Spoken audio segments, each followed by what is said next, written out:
Okay, well, hello everyone. I'm Tim Green. I'm the features editor of the MEF. If you weren't here yesterday, you won't know who I am. I'm the host of today's session. So you're going to be seeing a lot more of me. Probably sick of the sight of me by the end of today, but you haven't got any choice. So there you go. Anyway, so I'm going to be moderating this next session, and it's going to be an interesting one because we're going to return to the topic of verified credentials and the challenge of authenticating people accurately. And we're also going to sort of touch on the whole idea of loyalty and the relationship between organisations and customers. So I'm going to take my seat over here. Thank you. Am I on? You are. Thanks very much to the MEF for inviting us. It's a great honour to be here today. Thank you very much to Kevin for coming over from the US. I would like to just run through some thoughts and feelings about how we accelerate the merging of the rivers, and potentially one opportunity or certainly different ways to make that happen more quickly. I'll give you an overview of Aerpass, very top level overview of Aerpass, and then I want to speak to Kevin about some of the actual benefits, some of the experiences that he's had and the implications of digital identity on his business, and then we can open it up to the floor. So we're connecting businesses and people, and the importance of connecting businesses and people. I would like to perhaps reframe that and think of it as looking at personal data and identity as a value proposition for businesses. I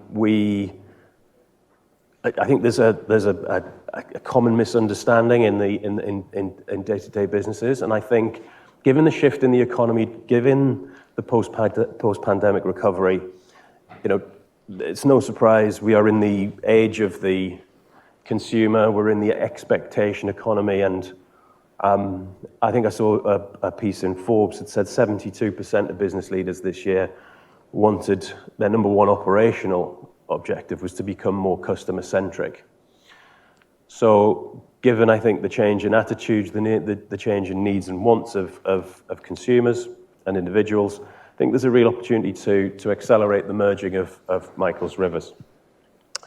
So what is Aerpass? Very top level overview. We are a user-controlled, privacy-assured, reusable private personal identity network.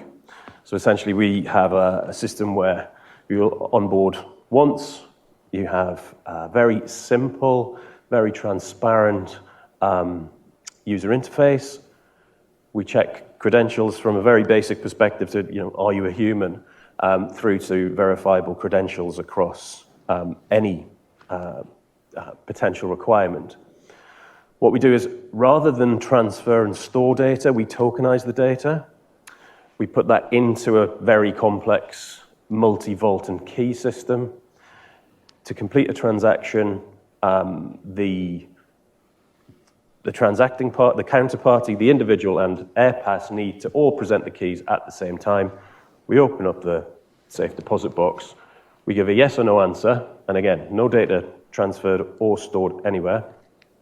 And the user retains the privacy. They also have an extra level of security around their personal data, and it enables them to sort of move through life in tomorrow's internet with safety.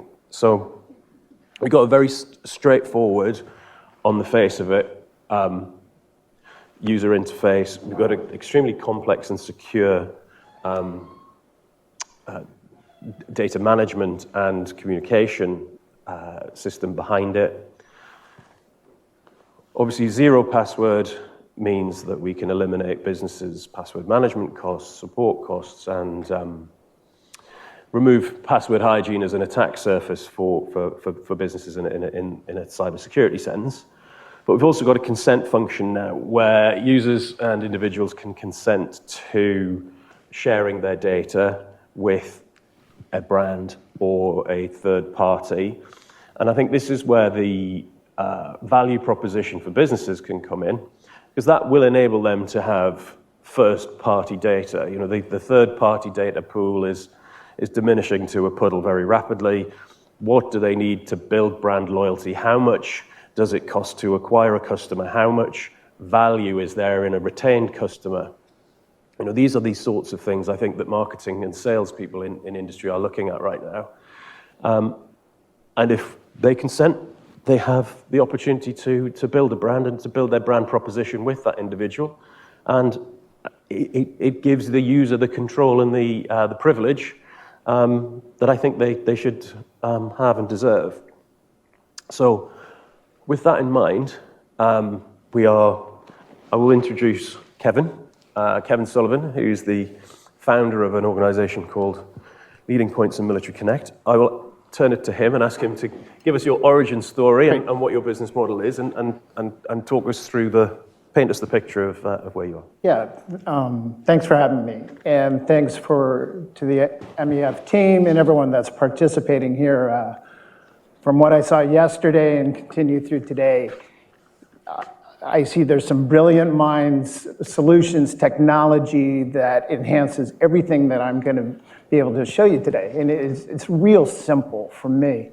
My background is career military in the U.S. I spent 21 years as an aviation officer for the Army, flying Black Hawk helicopters, enjoying the heck out of it. And then 2008, retired, moved my family to Denver, Colorado area and launched a company called Leading Points. And Leading Points was very simple. I like simple things, but this was something that I saw as a need for the military market. And that was the ability to bring good brands, good services to that market.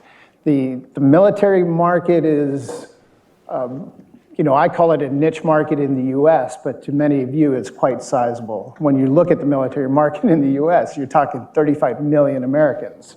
So active, National Guard, Reserve, retirees, veterans, and their family members.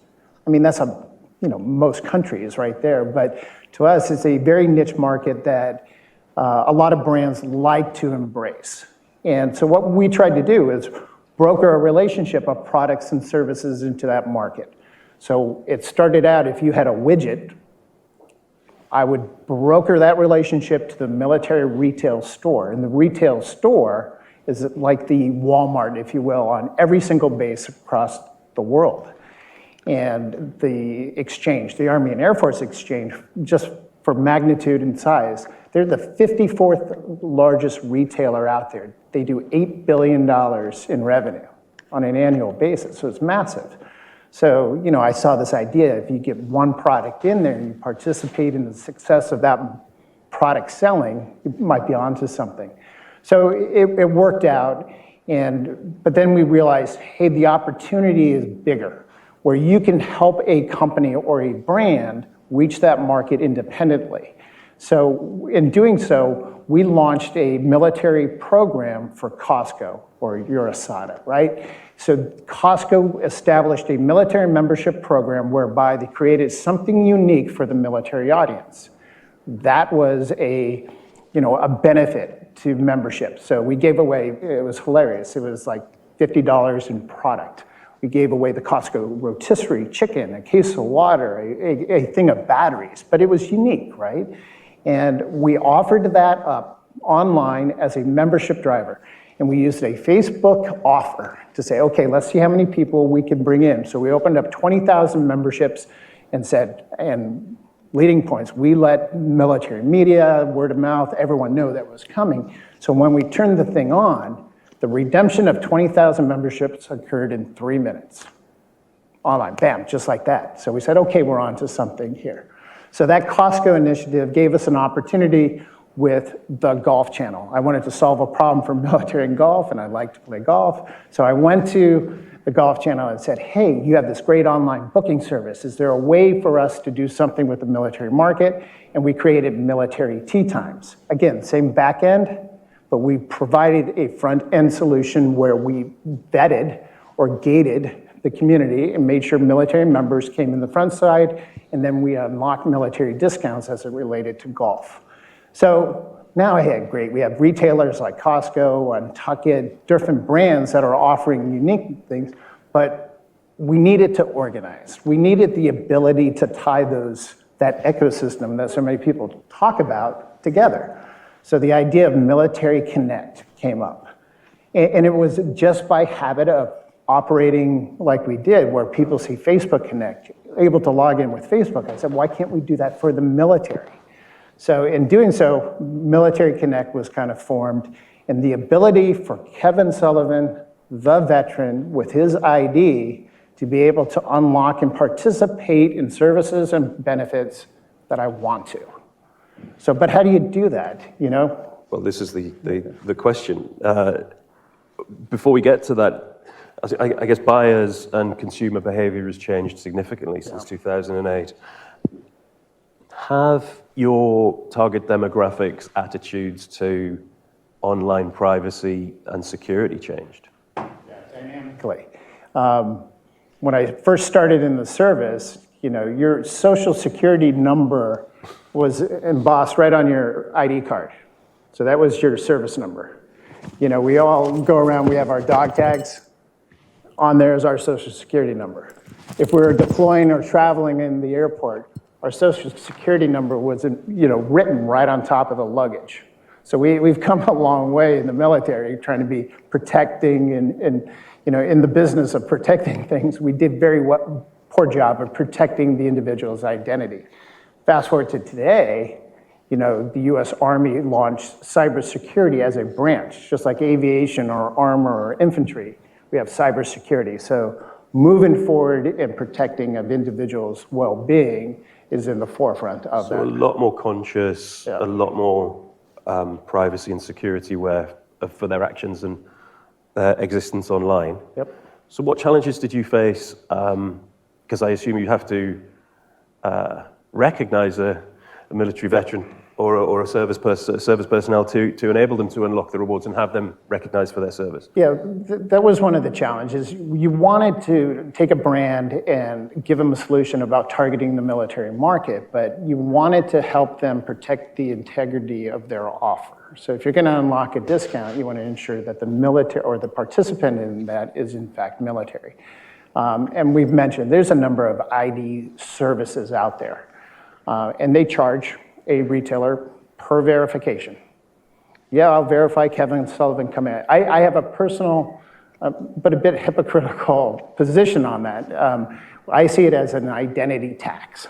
You know, if you want to offer a military discount, you know, we're going to put a solution to verify Kevin Sullivan is a military veteran, and I'm going to charge the retailer a set fee.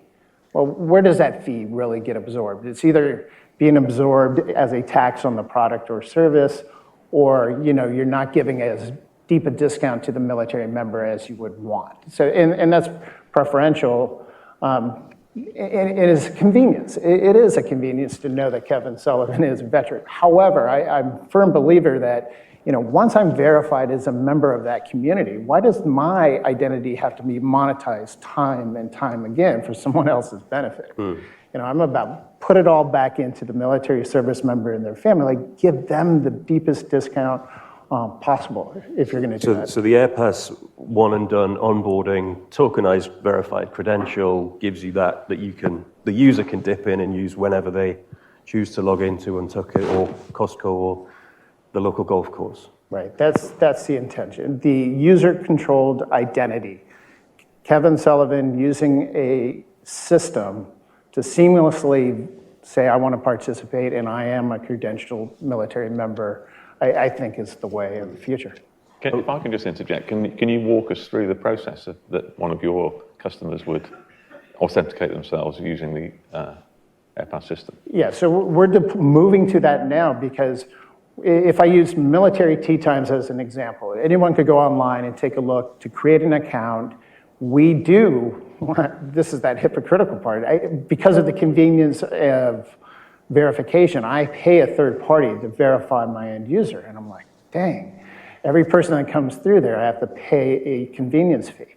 But now that military tea times in the Military Connect ecosystem, you know, that is a point of entry is how I see it.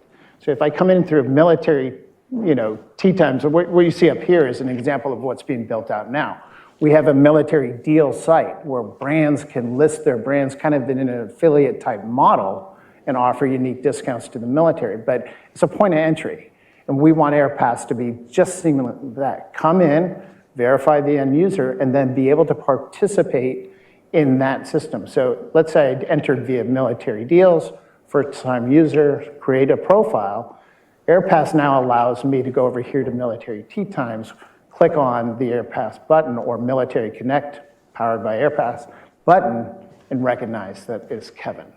But we'll do a data dip into the relevant military database to confirm the service status of that person. And as I said, we convert that into a token. It's just a yes or no answer. But that token is a barcode, right? Yeah. A QR There's a QR code in this scenario, right? Okay. So, real quick, the token to verify credentials. Yes, Correct. yeah. So it's not just a barcode. No, That's the user experience. Right, and then that will allow us to not only in the ecosystem of what Leading Points has, and you see it displayed there where it's a travel site, it could be a match site, it could be a ski site, whatever that may be, are points of entry for disciplines of category, but the interconnectability of that is really what we're after. Then we could take that via Aerpass and push it to a service provider or retailer, walk into a retail store, say, hey, are you a military member? Join Military Connect. QR code it, go through the entry, you're in. And again, it's seamless. Once verified military, always verified. And I'm not taking away from other niches. There's police, fire, teachers that are all looked at with benefit. But once their credentials may change, unique to the military audience, once military, always military. You're either active service, retired, or you're a veteran in that scenario. So again, we stay within that niche. I'm not trying to expand it beyond that. I have to stay very focused on one thing to try to make the point, but the ability we want to give the ability for retailer service providers to recognize and embrace the military market, and Aerpass really gives us the ability to expand that opportunity. And just moving on in terms of other programs and brand offerings that you've lined up, and what improvements have you seen in what you're able to do now? Yeah, I think it's unique because it could take on twofold. One, you could have any brand could come on board, whether they want to be a participator in the deal site, or we could push a known person to that retailer and let them, offer something unique to that market. The marketing of, someone like myself, when I participate in my identification and allow a record to be created or a profile, that I'm Kevin Sullivan, U.S. Army, right? We have some fun with that because now that I've unlocked it or I've allowed it to be used in something, we talked about this earlier. We try to communicate with the military market. If someone wants to opt into deals or into, let's say, golf, we use their profile in a very simple form, not to push information unless the service member asks. But on the golf side of the house, we have a little bit of a rivalry when it comes to Army versus Navy and such. So every year, you may know, there's the big Army-Navy game, right? It's a big U.S. football game. And during that time, we kind of use marketing to embrace our community. So, we know that Kevin Sullivan and crew is from the Army, so around that time of year, we send out a message to them as like, go Army, beat Navy. But we do the same thing to the Navy, is go Navy, beat Army. But just enough about it to embrace and, bring them in, because your intention in Military Connect is not only to acquire customers for whatever they want to participate, but to retain them and turn them to advocates, to bring them into a protected community where they could utilize their credentials to participate in whatever they want. And again, having the right technology partners in place, I think, is really, it helps us dynamically. I think it's exciting that there's a practical application, I think, for business users or consumers that can recognize the benefits of their data privacy concerns, their security concerns. We can satisfy those areas, but we can also add a layer of value beyond a infrastructure function, which is ID, and actually create a value-added proposition for industry and businesses. So I guess that's it. I'm interested to hear more, David, about your product, and you create this verified digital credential and this easy user interface for customers through the QR code. How have you marketed to consumers about the benefits of this system, and how have you? Presumably, you need a network effect of retailers, offering it in order for consumers to see the value of it. So, what's your journey been?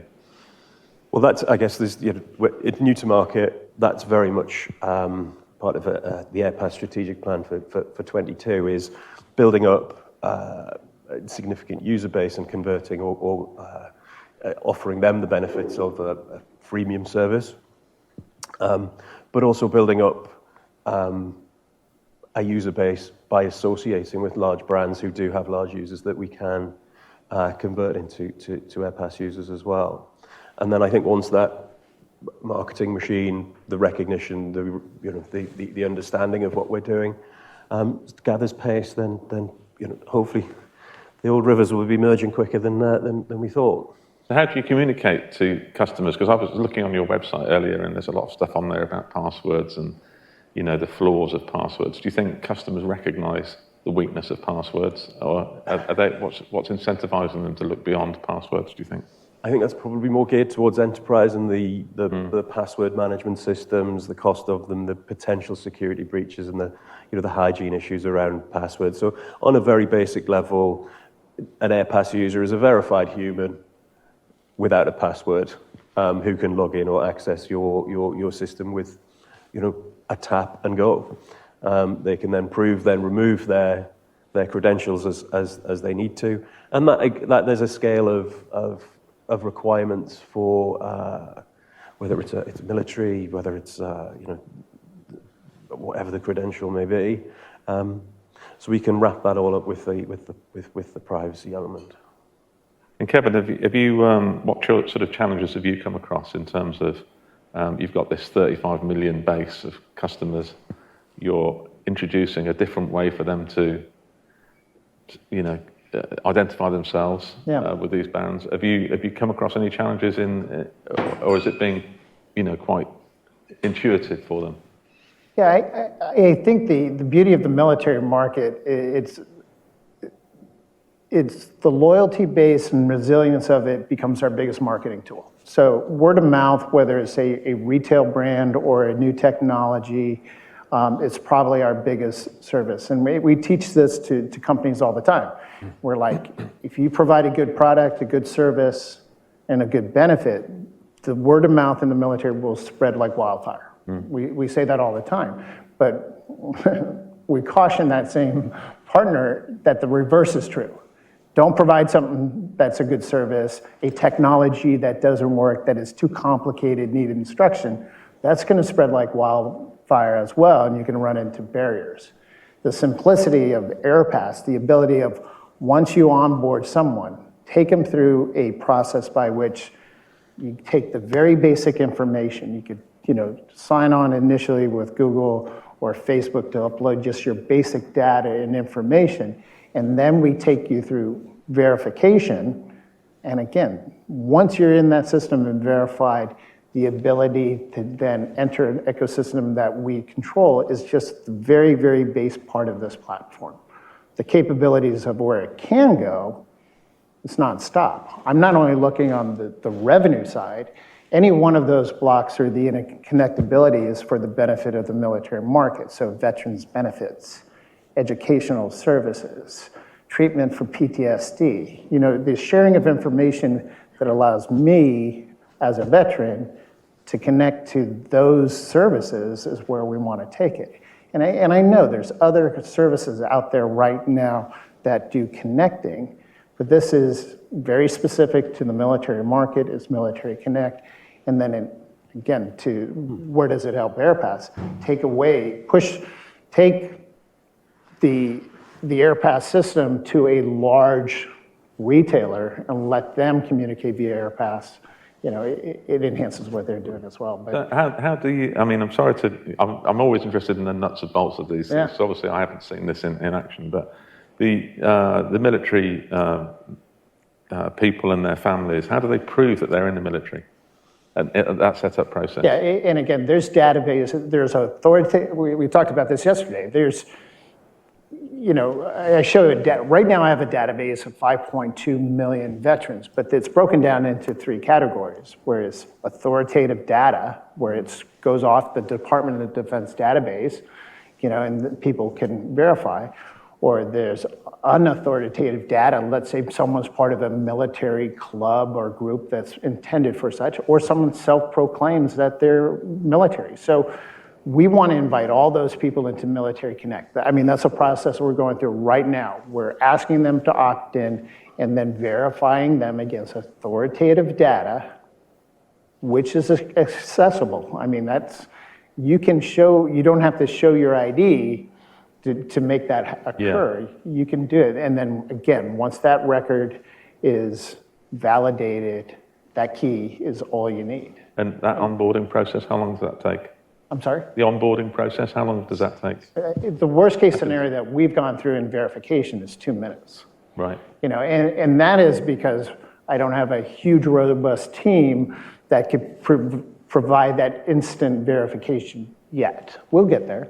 But right now, the worst case scenario that it takes to upload a record or to verify that back end is 2 minutes. And that's okay. And what about the registration process on the other side, the retailer side?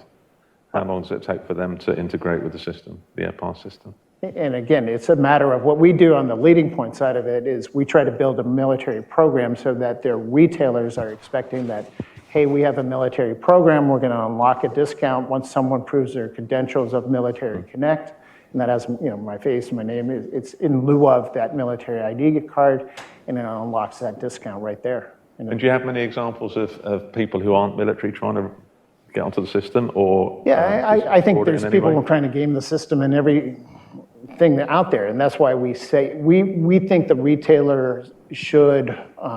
We want to help them protect the integrity of the offer. But can we do a deterrent message and simply say and not include verification? Of course you could. Of course you could. Do I think that it's probably pretty low level for individuals to pretend they're military just for the redemption of it? Yeah, I think that's pretty bad. And I think it's smaller use case than most niche markets, but it's still there. Everyone goes out there right now online. If there's an offer out there, they want to Google up and try to find another competitive offer. And if it says military discount, do I need to? Let me try to get in there. So we're trying to make it, a better experience for the military consumer and give the, protection for the retailer. Also, the flip side is the retailer is building brand loyalty. They're building consumer confidence. They're, they're offering something on a consumer journey that perhaps isn't being offered right now. Which brings us back to that the expectation economy and the age of the consumer. I think we've got 5 minutes before we have a break. So, any questions from the floor? John's got one. Good morning. Hi. Kind of a self-serving question, but are you using mostly main brand merchants that are providing value to the participants, or are you bringing on smaller unknown merchants? And if so, are you doing any verification of those merchants? Yeah, we're doing both. I mean, there's no doubt we try to establish the larger brands to build out the economy of what should be offered. That's hence Costco. And as a simple guy trying to build a business, once you have Costco, then you get that cup of coffee with the Golf Channel a little bit easier. You start with a new brand and try to work your way up the ladder, which we do. It is what it is. We encourage any small business, every service in the United States, we're asking them to create a military program, one, because it's the right thing to do. And whether we are the individuals that help them build a military program, that's besides the point. So we want startups, we want everyone to participate in the military market with whatever they can. And it's not as simple as just give a discount. when we talk about military program, we want the the retailer or service provider to consider hiring veterans, or we want them to be very successful and consider giving back to military charities. All of those are military programs. It's not as simple as just give a discount and share it with that. So, yeah, to answer your point, anyone who's out there should be encouraged to participate in Military Connect and be part of it. And it may start with hanging your brand on military deals, and then let us help you with those programs.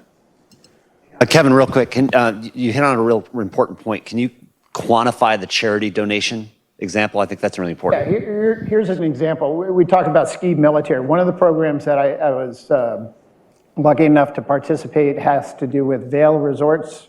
I mean, worldwide leader ski resorts, right? They, back in 2018, they have an Epic Pass. So you pay $900 and you can ski anywhere in their resorts. That's their annual pass. We went to market with the military Epic Pass and unlocked those same benefits to military and their family at a super discount. Active duty retirees and their family got to do it at $99. So there's strategy involved there. It was not only get them in the door and give a great discount, but you retain them. You made them an exceptionally loyal customer to your brand, Vail Resorts. But the real win on that was that we asked for $1 of every season pass sold was earmarked for Wounded Warrior Project, which generated over $900,000 in charity there. And then Rob Kratz, who is the chairman and CEO of Vail Resorts, made an additive donation to the runner-up charity that we were evaluating of $750,000. So we raised $1.7 million as part of the military program for Vail Resorts. So that's the win. It's not just the discount for military service members. Okay, well, it's always great to hear about real-world applications of some of these big ideas that we sometimes talk about as theory only. So, Kevin and David, thanks very much for your time today. Thank you. Thank you very much.